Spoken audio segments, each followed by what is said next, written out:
하나님이 세상을 쭉 만드시면서 하루가 지날 때마다 만드시는 모든 것을 보시면서 보기 좋았다 이렇게 말씀하셨습니다. 사람을 만드시고 나서는 말씀하시기를 참 보기 좋았다 해서 사람에게만 참 보기 좋았던 말씀이었습니다. 이 얘기는 하나님 보시기에 모든 이 우주의 중심이 사람이라는 얘기죠. 인간이 중심입니다. 사람이 사는 세계를 구성하고 있는 여러 가지 요건이 있습니다만 그 모든 요건의 중심은 사람입니다. 나라고 하는 주체, 또 너라고 하는 객체, 너와 나가 모여서 공동체가 되죠. 그래서 우리는 공동체라고 그러잖아요. 그 공동체 안에서 너와 나가 사는 공동체 안에서 서로 독립된 존재로 사는 것이 사회고 인생입니다. 서로가 모여서 조화를 이루고 사는데 그 중에 가장 다양한 사람들이 모여서 서로 모인 공동체가 교회입니다. 다시 말해 모이는 목적이 다들 남들이 있습니다만 그러나 교회는 아주 다양한 사람들이 모여서 한 공동체를 이루지요. 학벌도 때로는 고향도 때로는 나이도 신분도 전혀 차별하지 않은 채 모인 사람이 섞여 있기 때문에 교회 공동체야말로 가장 아는 사이에 모이는 공동체 중에 하나입니다. 그냥 목적은 하나입니다. 예수 믿고 천당 갑시다. 그래서 모인 거죠. 뭐 그 외에 다른 목적이 있어요. 모두가 다 똑같이 예수 믿고 천당 가자고 하는 목적 때문에 모였습니다. 그렇다면 예수 믿고 천당 갑시다 하는 그런 목적으로 교회가 모였다면 사실 이 교회는 이 속에서 작은 천국이 있어야 합니다. 왜냐하면 우리가 목적이 뭐냐면 모인 목적이 천당 가자고 모였는데 그러면 우리가 모인 이곳에는 작은 천국이 있어야 되거든요. 근데 사실 현대적인 교회를 보면 천국은커녕 오히려 교회가 지옥같이 된 데가 상당히 많습니다. 매일 모이면 쌈박질도 하고 시기하고 질투하고 하는 그런 모습이 많잖아요. 그렇다면 그렇게 우리 하는 신앙생활이라면 과연 교회 생활이 즐겁겠는가? 여러분 교회 생활과 신앙생활이 좀 다릅니다. 교회는 공동체라는 것이고 신앙생활은 개인이에요. 근데 교회 생활이 무너지면 자연히 신앙생활이 무너집니다. 다시 말해 교회라고 하는 우리 공동체 속에서 천국을 보지 못하고 매일 지옥까지 살면 자기도 모르게 자기 신앙 자체가 신앙생활이 무너지는 거예요. 그러니까 교회 생활이 즐겁지 않으면 영적으로 즐겁고 즐겁지 않으면 결코 신앙생활을 즐겁게 할 수가 없는 거죠. 우리가 예수 믿고 천당 가려고 모였다면 행복해야 될 텐데 그럼 행복한 신앙생활을 내면 어떻게 되는가? 신앙생활을 잘한다는 이야기는 두 가지입니다. 첫 번째는 영적인 내면도 잘 가꿔야 합니다. 그러나 보이는 육적인 생활도 올바르게 해야 합니다. 영적으로 매일 앉으면 영의 세계를 이야기하면서도 육이 엉쳐져 사는 사람은 절대로 올바른 신앙생활이 될 수 없지요.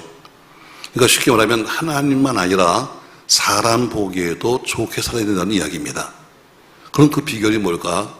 성경에 여러 가지가 있겠습니다만 그러나 오늘 디모데후서에 보면은 그 비결을 뭐라고 했는가 하면 바로 목회자와 성도 사이의 좋은 만남이다 이렇게 말씀하고 있습니다.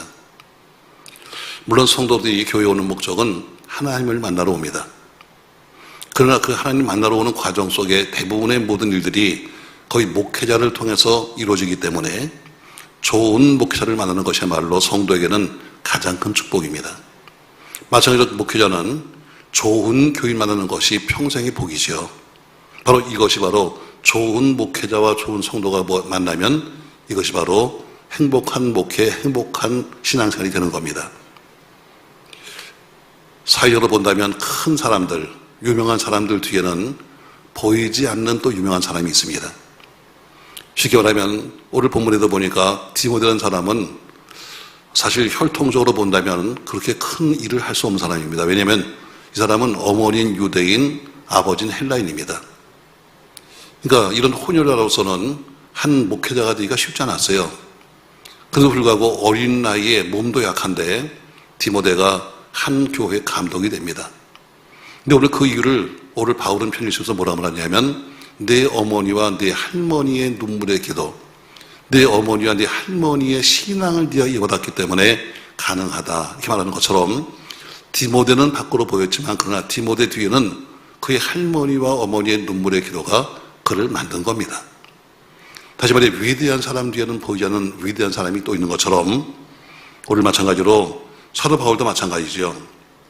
사도 바울이 목회하면서 사도 바울 옆에는 좋은 사람이 많았습니다. 물론 사도 바울의 가슴을 아프게 한 사람들도 많았습니다만 그러나 보배 같은 동력자가 많았기 때문에 그 중에 한 명이 바로 디모데였습니다. 오늘 본문의 말씀은 그 디모데에게 보내는 두 번째 편지의 서문입니다. 저는 여기서 말씀을 통해서 우리 모두가 행복한 신앙생활, 행복한 성도가 되기를 주의 이름으로 축복합니다. 우리가 예수 믿고 천당 가자고 모였는데 모이는 장소, 이 교회가 매일 오면 쌈박질하러 이렇게 하는 지옥이라면 어떻게 우리가 천당을 가겠습니까, 여러분? 자연스럽게 우리 신앙은 무너질 것이고 자연스럽게 반복하다 보면 결국에는 천당은커녕 천당 문 앞에도 못 가는 겁니다. 자, 그러면 오늘 본문에 바울이 디모데에게 보낸 편지 속에서 행복한 신앙생활이 뭔가를 그 세 가지를 보겠습니다. 자, 2절 말씀 보시죠. 같이 한번 읽겠습니다. 2절. 사랑하는 아들 디모데에게 편지하노니 하나님 아버지와 그리스도 예수 우리 주께로부터 은혜와 긍휼과 평강이 내게 있을지어다. 아멘. 오늘 바울은 편지를 쓰면서 사랑하는 아들 디모데에게 이렇게 말합니다. 그리고 또 그에게 뭘 비는가 하면 은혜와 긍휼과 평강을 빌고 있습니다. 여러분, 이 편지를 읽으시면서 내용이 어떻습니까, 여러분? 사무적입니까? 아니면 애정이 듬뿍 느껴집니까? 아니면 이 속에서 사랑의 향취가 느껴집니까? 만약에 여러분이 이런 편지를 받는다면 굉장히 기쁘지 않겠습니까, 여러분?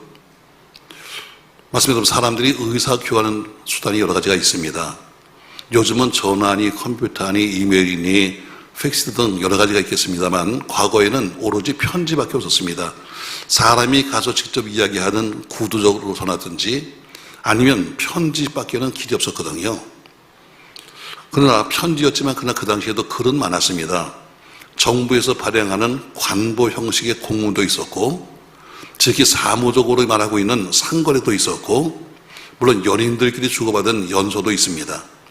그러나 오늘 이 편지를 보면 사무적인 내용도 아니고 그렇다고 해서 연애 편지도 아닙니다. 이것은 사도 바울이 믿음의 아들 디모데에게 보내는 신앙의 편지였습니다. 오늘 2절 말씀을 천주교와 같이 보는 우리 공동번역에는 이렇게 풀어놨습니다. 아들같이 사랑하는 디모데에게 이 편지를 한다. 아들같이 사랑하는 아들은 아닙니다. 아들은 아니지만 그러나 아들같이 사랑하는 디모데에게 이 편지를 쓴다. 이렇게 되어 있습니다. 물론 디모데가 친아들은 아닙니다. 그러나 우리가 여러분과 제가 행복한 신앙생활을 하려면 바로 오늘 디모데와 바울이 친아들과 그리고 아버지처럼 여기는 것처럼 바로 부자지간의 그런 모습을 갖출 때 우리는 행복한 신앙생활이 되는 겁니다. 좋은 목사는 섬기는 교회 성도들을 자식처럼 사랑해야 합니다. 우리 설교를 주면서 제가 스스로 생각해 봤어요. 내가 교인들을 어떻게 사랑하고 있는가? 내가 교인들을 자식처럼 지금 사랑하고 있는가? 아니면 이웃처럼 사랑하고 있는가? 아니면 남처럼 보고 있는가? 제 스스로가 저에게 묻습니다. 그러다가 생각하기를 사랑하고는 있지만 그러나 혹시 내가 표현을 잘못해서 전 여러분들에게 문자를 보내고 해서 사랑합니다, 하트 이런 거 안 하니까 아마 우리 교인들이 날 보면서 아, 저 사람은 의붓 아버지 아닌가 혹시 이렇게 보는 사람이 있을지 모르겠습니다. 또 저는 여러분들이 나를 얼마나 사랑할까 생각합니다. 때로는 여러분이 다 사랑하지만 제가 미련해서 느끼지 못할 때도 있겠죠. 그러나 어쨌든 주고받는 편지 한 장, 주고받는 말 한마디가 애정이 듬뿍 담긴 이런 편지 한 장, 말 한마디가 주고받아도 서로 신뢰를 할 수 있는 이런 대화가 있기를 주의 이름으로 바랍니다. 말 한마디에 신뢰가 필요한 겁니다. 오늘 여기서 말하고 있는 사랑이나 신뢰는 물론 가장 기본이 신앙입니다. 인간적인 사랑, 인간적인 어떤 신뢰가 아니라 신앙 안에서의 사랑, 신앙 안에서의 신뢰를 말하죠. 장난치시 보내고 있는 그런 어떤 편지나 이런 문자라면 안 보는 게 훨씬 좋습니다. 저도 상만 되면 지겹게 받습니다. 온 교회, 온 동네 목사님들이 다 카톡을 보내가지고 새벽에 묵상. 내가 그래 속으로 그래요. 너만 새벽 기도 했냐? 나도 했다, 야.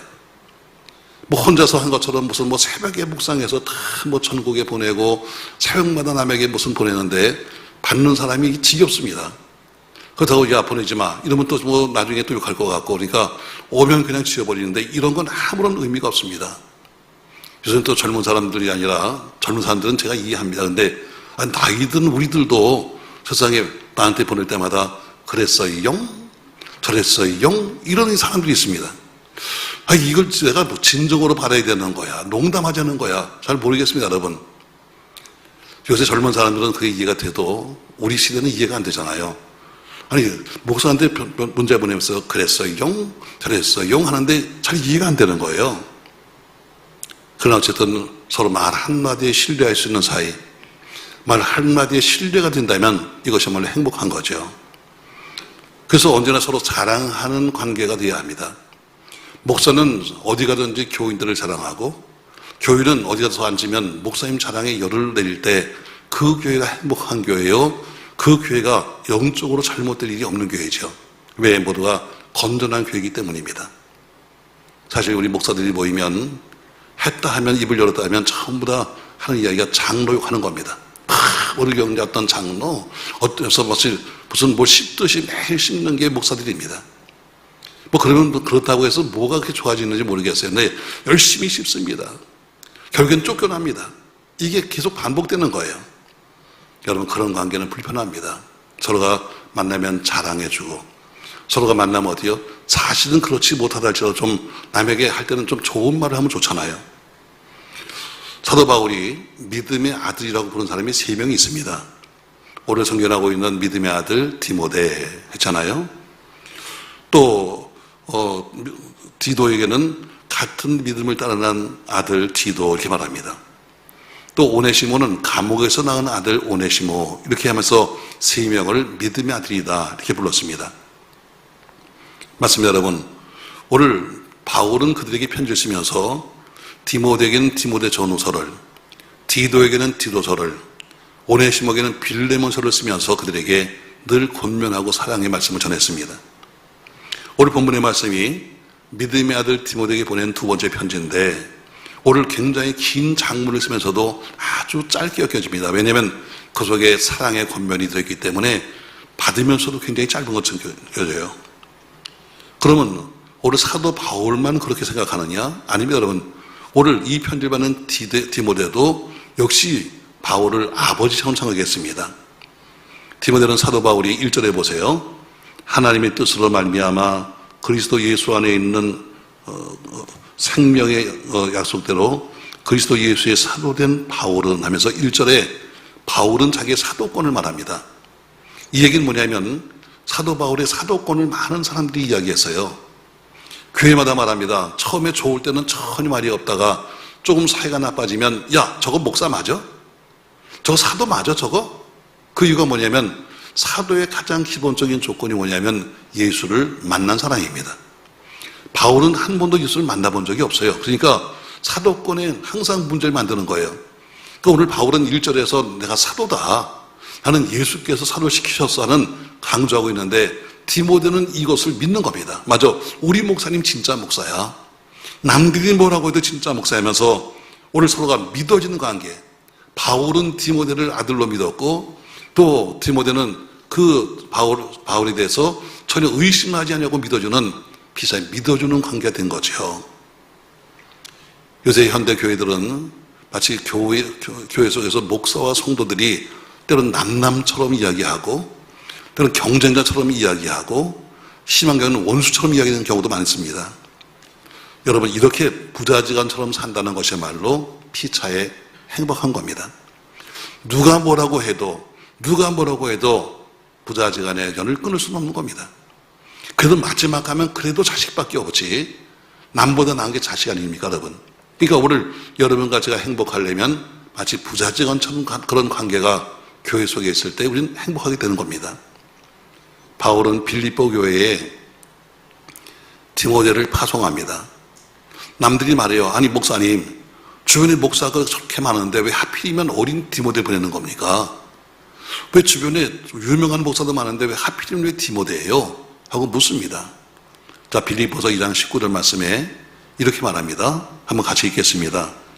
내가 디모데를 속히 너에게 보내기를 주 안에서 바람은 너희 사정을 알므로 안위를 받으려 함이니 해서 내가 오늘 디모데를 보낸 이유는 내가 너희 사정을 알고 싶어서다.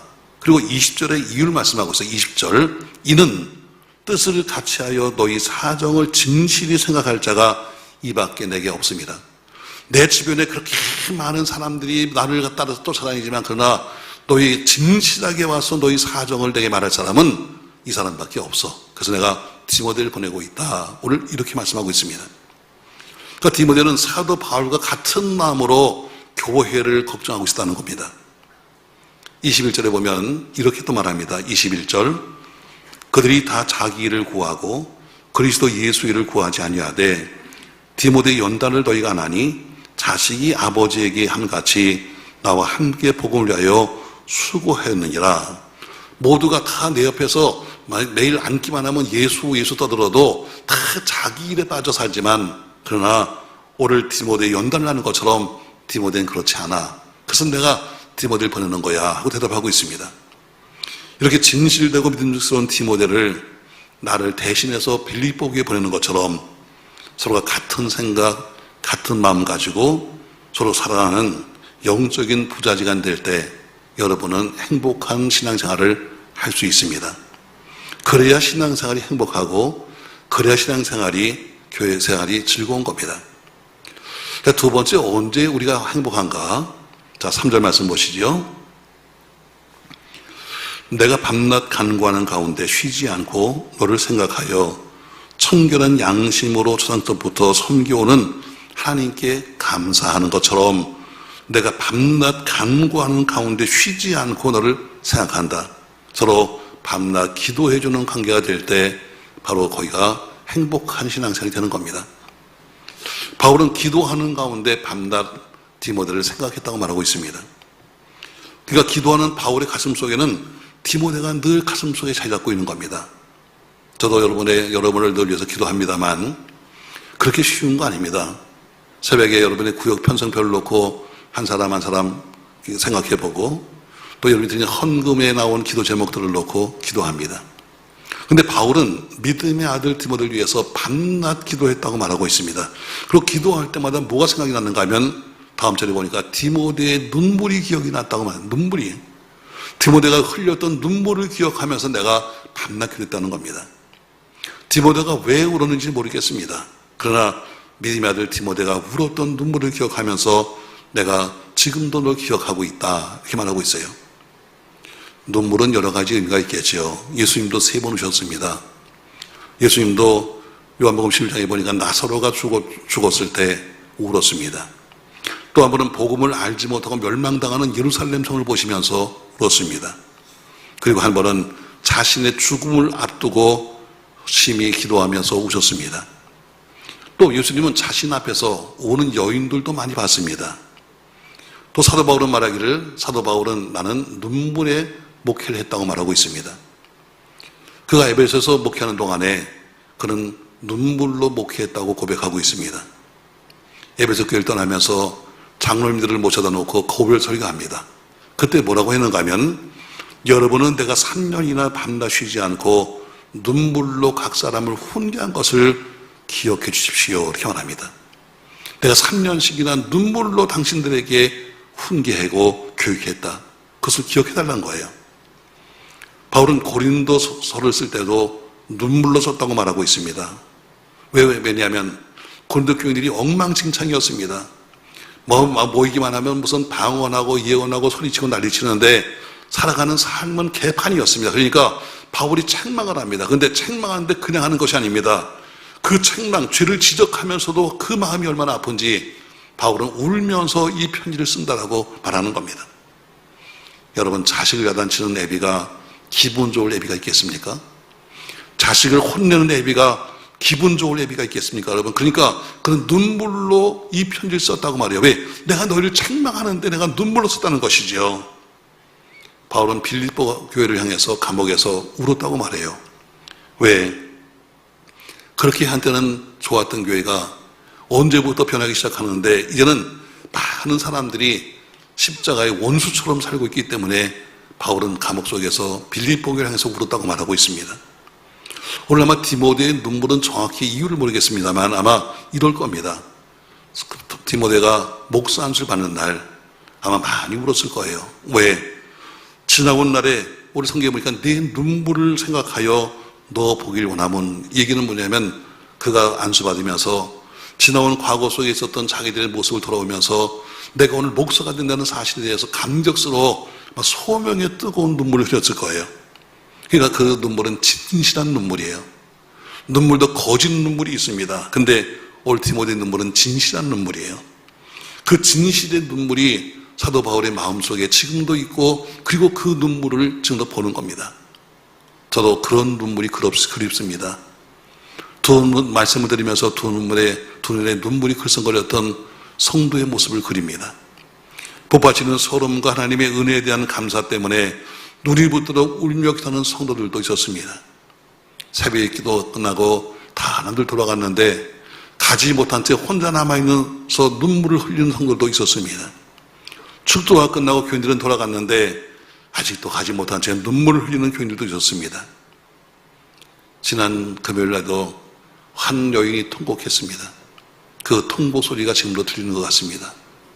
물론 이유가 있겠지만 그러나 그 많은 사람들 앞에서 통곡하며 울고 있는 그 모습을 여러분 목사는 마음속에 기억할 수밖에 없는 거잖아요.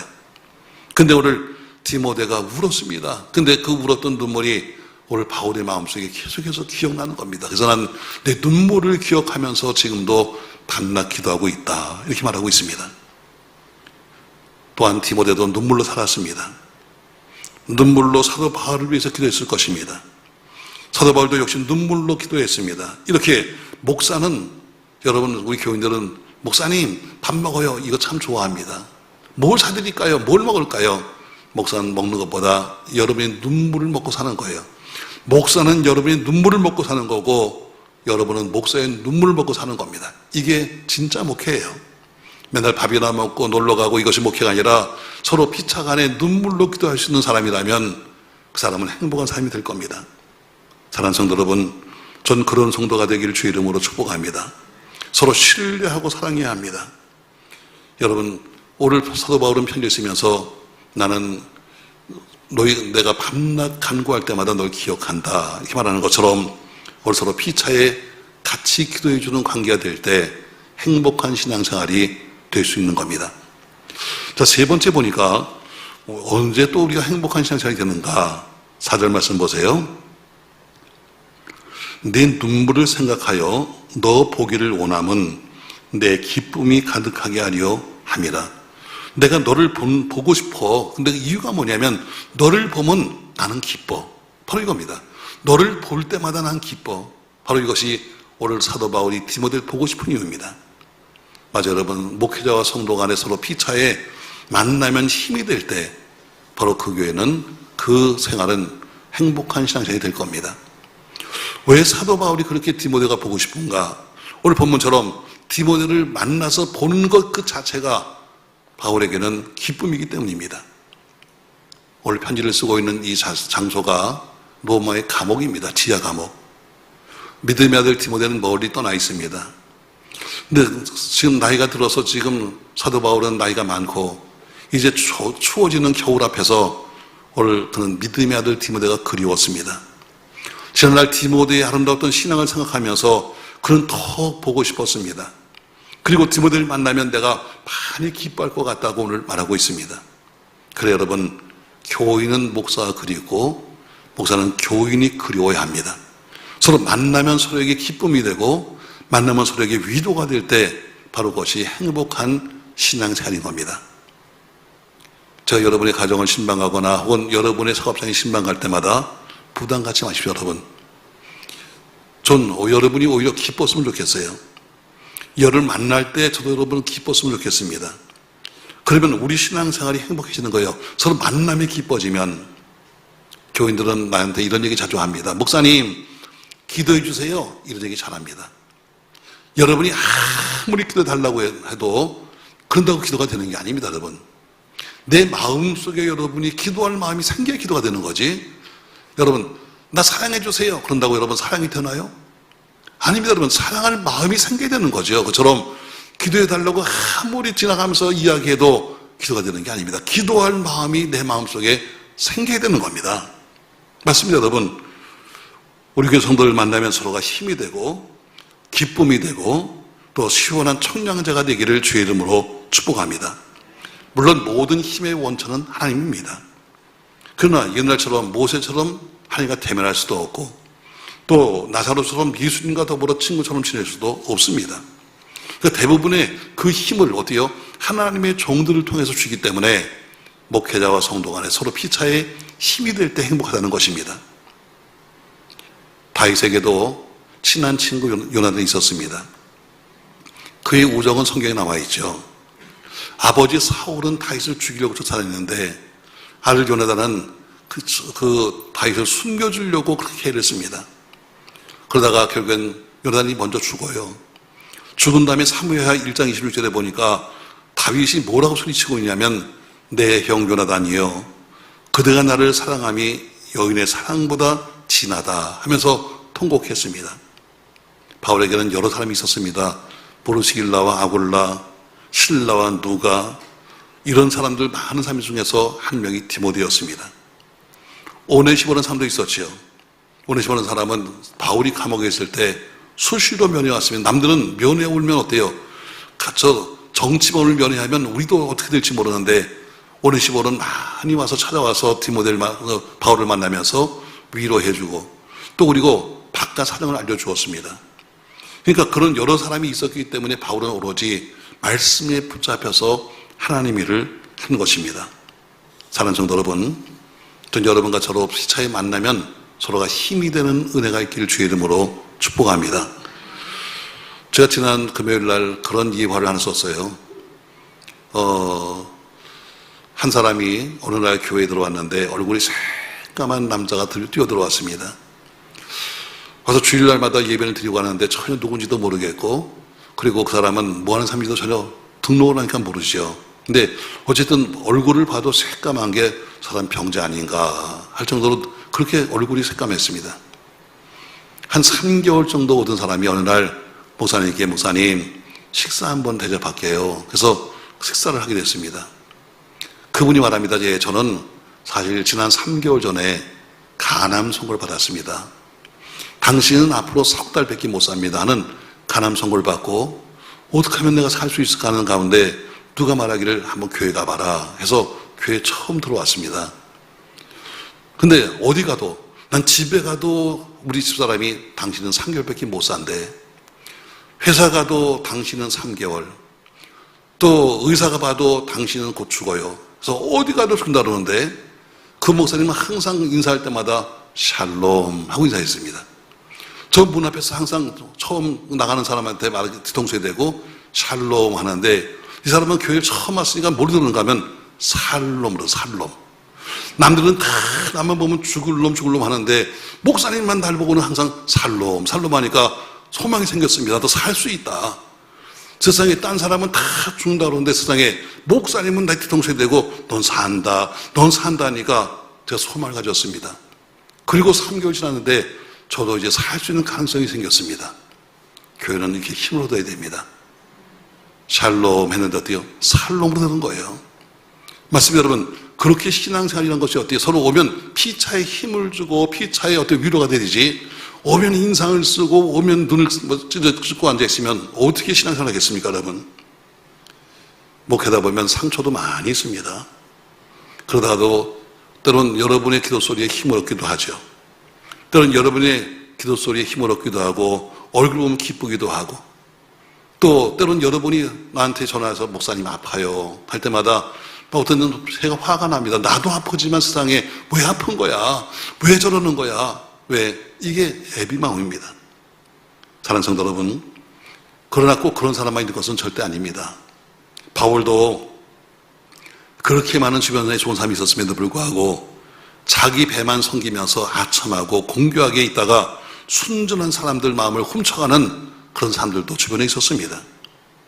바울은 믿음을 배신한 부겔로, 호모게네, 후메네오, 알렉산더를 가리켜서 사단의 노예였다 이렇게 말씀하고 있습니다. 후메네와 알렉산더는 얼마나 말을 심하게 하는지 독한 창질 같다고 말하고 있고, 암세포 같은 비방과 독한 말을 버티는 사람이라고 말하고 있습니다. 어떤 사람은 마음이 부패해서 믿음을 버린 사람도 있고, 세상을 사랑해서 바울을 버리고 세상으로 나가버린 데마도 있었습니다.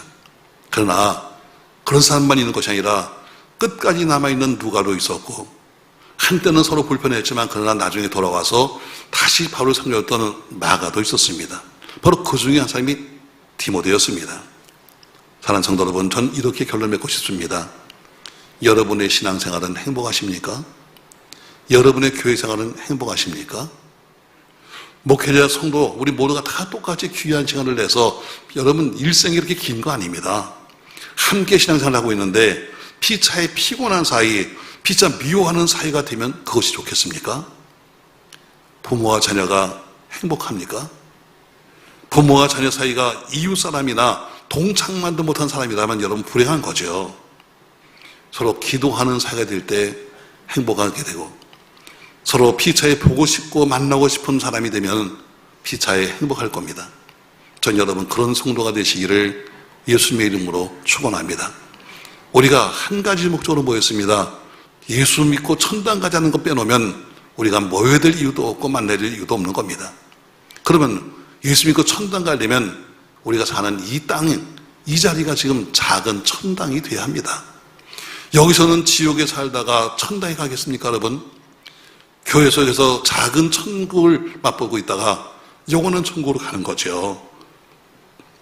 전 여러분들과 더불어 오늘 바울이 디모데에게 보낸 편지 속에서 행복한 신앙생활이 뭔가 세 가지를 말씀해요. 첫 번째, 목회자와 성도 사이에 서로 부자지간 같은 관계가 되라. 목회자는 아버지같이, 또 성도는 자식같이 서로 그런 마음으로 사랑해라. 여러분, 자식이 아무리 속을 새겨도 남보다 나은 게 자식입니다. 아버지가 아무리 미워도 그래도 남보다 끊을 수 없는 게 여러분 부모입니다. 바로 이런 관계가 될 때 우리는 행복한 겁니다. 두 번째, 바울이 밤낮 기도 속에 만난 것처럼 서로가 기도하는 가운데 기도해주는 성도, 기도해주는 목사가 되어라. 세 번째, 서로 만나면 피차의 힘을 얻는 관계가 되라. 그럴 때 우리는 행복한 신앙생활이 될 줄로 믿습니다. 여러분, 아무쪼록 이번 가을 행복한 가을 되시기를 예수님의 이름으로 축원합니다.